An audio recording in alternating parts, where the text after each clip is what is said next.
మన ప్రభువు మన మొర ఆలకించేవాడు, జవాబు అనుగ్రహించేవాడు. ఆయన మన తండ్రి, మన విమోచకుడు.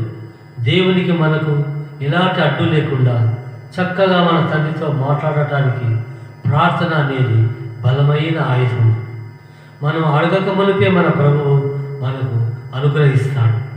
మన విశ్వాసమును బట్టి ఆయన జవాబు దయచేస్తాడు. కానీ మన మాటలను బట్టి కానీ ప్రార్థించే విధానం బట్టి కానీ జవాబు ఇవ్వడు.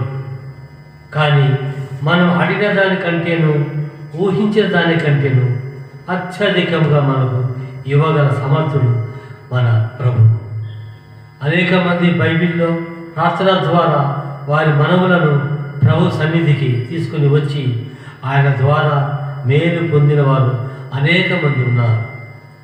ఆశ్చర్యం కలిగించే విధంగా, ఊహకు అందని విధముగా మన ప్రభువు వారి ప్రార్థనా మనవులను ఆలకించి వారికి జవాబు దయచేశాడు.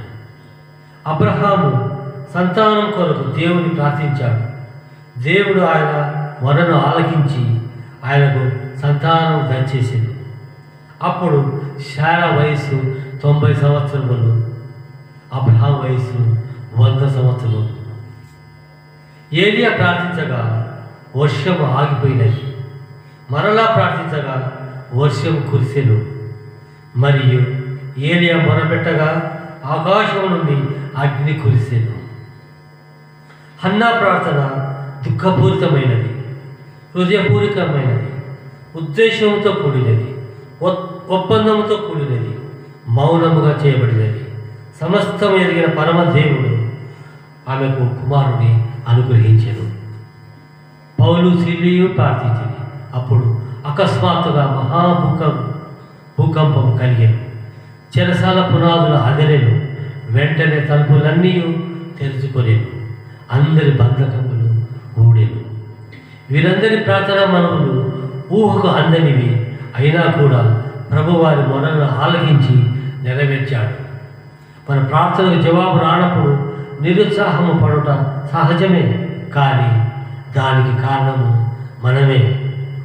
మన ప్రార్థనా మనవులు మన ప్రభువుకు ఇష్టమైన వాటిని అడుగుతున్నామా, లేక ఆయనకు ఇష్టం లేని అడుగుతున్నామా పరిశీలించుకోవాలి.